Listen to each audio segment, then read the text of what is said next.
ಜೀವನದಲ್ಲಿ ಹೇಗಾದರೂ ನೆಕ್ಸ್ಟ್ ಲೆವೆಲಿಗೆ ಹೋಗಬೇಕೆಂಬುದಾಗಿ ನೀವು ಖಂಡಿತವಾಗ್ಲೂ ಒಂದ್ಸರ್ತಿ ಆದರೂ ಯೋಚಿಸಿರ್ತೀರಾ. ಹಾಗೆ ನೀವು ಯೋಚಿಸಿದ್ರೆ ಈ ವಿಡಿಯೋ ನಿಮಗೆ. ಈ ಒಂದು ವಿಡಿಯೋದಲ್ಲಿ ಚಿಕ್ಕ ವಿಷಯ ಆದರೆ ದೊಡ್ಡ ಪಾಠ ಎಂಬುದಾಗಿ ಹೇಳುವ ಹಾಗೆ 5 ಬೇರೆ ಬೇರೆ ವಿಷಯಗಳ ಬಗ್ಗೆ ನೋಡುವ. ಆ್ಯಂಡ್ 5ನೇ ವಿಷಯ ತುಂಬವೇ ಇಂಪಾರ್ಟೆಂಟ್, ಸೊ ಮಿಸ್ ಮಾಡಬೇಡಿ.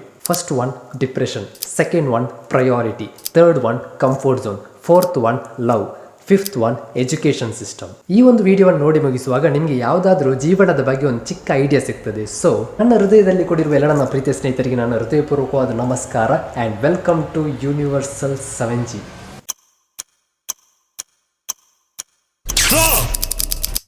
S sir, okay sir, just sir.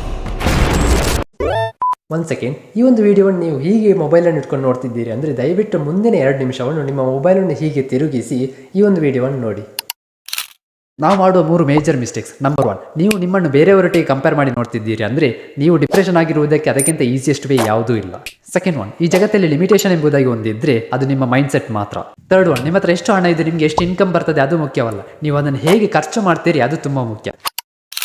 Priority, ಒಬ್ಬರಿಂದ ನಿಮಗೆ ಗುಡ್ ಮಾರ್ನಿಂಗ್, ಗುಡ್ ನೈಟ್, ಊಟ ಮಾಡಿದೆ, ಏನು ಮಾಡ್ತಿದ್ದೆ ಎಂಬುದಾಗಿ ಮೆಸೇಜ್ ಬರಬೇಕೆಂಬುದಾಗಿ ಎಕ್ಸ್ಪೆಕ್ಟ್ ಮಾಡಿಯೂ ಕೂಡ ನಿಮಗೆ ಮೆಸೇಜ್ ಬರಲಿಲ್ಲ ಅಂದರೆ ಅರ್ಥ ಮಾಡ್ಕೊಳ್ಳಿ, ಅವರಿಗೆ ನೀವು ಪ್ರಯಾರಿಟಿ ಅಲ್ಲ. So do a favour for your self, just move on. ನಾವೆಲ್ಲ ಎಣಿಸುವುದು ಏನು ಗೊತ್ತಾ, ನಾವು ಕಂಫರ್ಟ್ ಝೋನಲ್ಲಿ ಇರಬೇಕು, ಈಸಿಯಾಗಿರ್ಬೇಕು, ಆದರೆ ಎಲ್ಲರಿಗಿಂತ ಜಾಸ್ತಿ ಮನಿ ಜನರೇಟ್ ಮಾಡಬೇಕೆಂಬುದಾಗಿ. ಈ ಒಂದು ರೂಲ್ ನಿಮ್ಮನ್ನು high value men or women ಆಗಿ ಮಾರ್ಪಡಿಸ್ತದೆ. Always choose the hardest path. ನೀವು ನೋಡುವಂತಹ ಎಲ್ಲ ಸಕ್ಸಸ್ಫುಲ್ ಪೀಪಲ್ ಅಷ್ಟೊಂದು ವೆಲ್ತ್ ಅನ್ನು ಜನರೇಟ್ ಮಾಡಿದ ನಂತರ ಕೂಡ ಯಾಕೆ ಹಾರ್ಡೆಸ್ಟ್ ಪಾತ್ ಅನ್ನು ಚೂಸ್ ಮಾಡಿದ್ರು ಅಂದ್ರೆ that is the only way to become high value men or women. Listen, Elon Musk ಒಂದು ವಾರ ಫುಲ್ ಕೆಲಸ ಮಾಡಿದ್ರು ಕೂಡ ಜನರು ಅವರನ್ನು ಲಕ್ಕಿ ಎಂಬುದಾಗಿ ಹೇಳ್ತಾರೆ, ಆದ್ರೆ ಆ ಒಂದು ಲಕ್ಕಿ ಎಂಬುದಾಗಿ ಹೇಳುವ ಎಲ್ಲರೂ ಕೂಡ ಬಡವರಾಗಿಯೇ ಇದ್ದಾರೆ. ಸೊ ಯಾರು ಏನು ಹೇಳಿದ್ರು ಕೂಡ stay hard. Love is letting go. ನಿಂಗೆ ಇಷ್ಟವಾದ ವಿಷಯವನ್ನು ಹಾಗೆಯೇ ಬಿಡಬೇಕು, ಅದು ಹಿಂತಿರುಗಿ ನಿನ್ನ ಹತ್ರ ಬಂದರೆ ಅದು ನಿನ್ನದು, ಇಲ್ಲಾಂದರೆ ಯಾವತ್ತೂ ನಿನ್ನದಾಗುವುದಿಲ್ಲ. So love is letting go.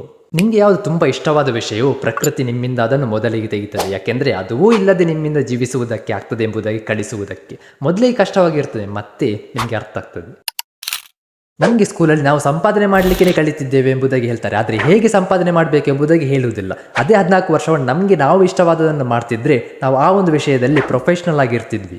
For example, ಈಗ ನಾನು 14 ವರ್ಷ ಪಿಯಾನೋವನ್ನು ಪ್ಲೇ ಮಾಡ್ತಿದ್ರೆ ನಾನೀಗ ಪ್ರೊಫೆಷ್ನಲ್ ಪಿಯಾನಿಸ್ಟ್. ಅದೇ ನಾನು 14 ವರ್ಷ ಆರ್ಟ್ ಆರ್ ಪೇಂಟ್ ಮಾಡ್ತಿದ್ರೆ ನಾನು ಪ್ರೊಫೆಷ್ನಲ್ ಆರ್ಟಿಸ್ಟ್. ಈ ಸ್ಕೂಲ್ಸ್ ನಮಗೆ ಏನಿಷ್ಟ ಎಂಬುದಾಗಿ ಗೊತ್ತಿಲ್ಲದ ಹಾಗೆ ಮಾಡಿಸಿ, ಯಾವುದ್ರಲ್ಲೂ ಪ್ರಯೋಜನ ಇಲ್ಲದ ಹಾಗೆ ಮಾಡಿ, ನೀನು 90 ಮಾರ್ಕ್ಗಿಂತ ಹೆಚ್ಚು ತೆಗೆದ್ರೆ ಯು ಆರ್ ಬೆಸ್ಟ್, ನೀನು ಫೇಲ್ ಆದರೆ ಯು ಆರ್ ನಾಟ್ ಬೆಸ್ಟ್ ಎಂಬುದಾಗಿ ಹೇಳಿ ಸ್ಟಿಮ್ಯುಲೇಷನ್ ಮಾಡಿ ಇಟ್ಟಿದ್ದಾರೆ. ನೀವು ಸ್ವಲ್ಪ ಔಟ್ ಆಫ್ ಬಾಕ್ಸ್ ಅಲ್ಲಿ ಥಿಂಕ್ ಮಾಡಿದ್ರೆ ನಿಮಗೆ ಕ್ಲಿಯರ್ ಆಗಿ ಅರ್ಥ ಆಗ್ತದೆ. ನೀವು ನೋಡುವಂತಹ ಎಲ್ಲ ಸಕ್ಸಸ್ಫುಲ್ ಪೀಪಲ್ ಕೂಡ school or college drop outs. For example, Ronaldo, Elon Musk, Jeff Bezos, Warren Buffett ಎಲ್ಲರೂ ಕೂಡ college or school drop outs. ನಿನ್ನ ಹತ್ರ ಕಾರ್ ಇದೆಯಾ, ಇಟ್ ಕ್ಯಾನ್ ಬಿ ಎಲಿಮಿನೇಟೆಡ್. ನಿನ್ನ ಹತ್ರ ಹಣ ಇದೆಯಾ, it can also be eliminated.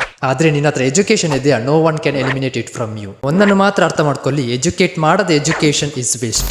Education is important, but ಎಲ್ಲಿಯವರೆಗೆ ಎಂಬುದಾಗಿ ಗೊತ್ತಿರಬೇಕು. ನಾನು ಹೇಳಿದ 5 ಪಾಯಿಂಟ್ಸ್ ಅಲ್ಲಿ ನಿಮಗೆ ಯಾವ ಪಾಯಿಂಟ್ಸ್ ತುಂಬವೇ ಇಷ್ಟ ಆಯಿತು ಎಂಬುದಾಗಿ ಕಮೆಂಟ್ ಮಾಡಿ. ಇನ್ನೊಂದು ಯೂಸ್ಫುಲ್ ಆದ ವಿಷಯದಲ್ಲಿ ನಿಮ್ಮನ್ನು ನೋಡ್ತೇನೆ. Signing off. ಚಿಯರ್ಸ್.